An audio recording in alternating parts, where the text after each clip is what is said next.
নমস্কার বন্ধুরা, শর্মিলাস kitchen and মোড়ে আপনাদের সবাইকে স্বাগত। আজকে আমার হাজব্যান্ডের পছন্দের লাউ শাক পোস্ত দিয়ে রেসিপিটি আমার শাশুড়ি মা আপনাদের সামনে করে দেখাচ্ছেন। আজকে কিন্তু রান্না আমি করিনি। লাউ শাকগুলো ভালো করে আমার শাশুড়ি মা কেটে নিয়েছেন, তারপর সেগুলোকে ধুয়ে সরাসরি কড়াইতে দিয়ে দিয়েছেন। তার মধ্যে উনি দিয়ে দিয়েছেন ছোট ছোট টুকরো করে রাখা আলু।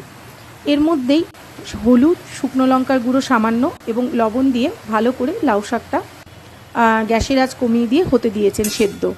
লাউ শাক থেকে যে জল বেরোবে সেই জল থেকেই কিন্তু মোটামুটি আলুগুলো সেদ্ধ হয়ে যাবে।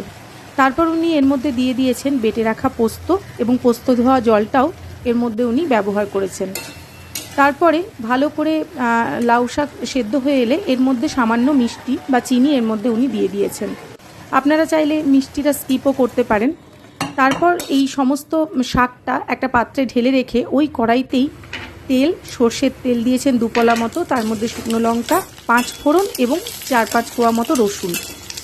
এই যে গন্ধটা হয় না, এইটা লাউ শাককে কিন্তু দুর্দান্ত একটা স্বাদ দেয়। এর মধ্যে পুরো লাউ শাকটা দিয়ে উনি সাঁতলে নিয়েছেন।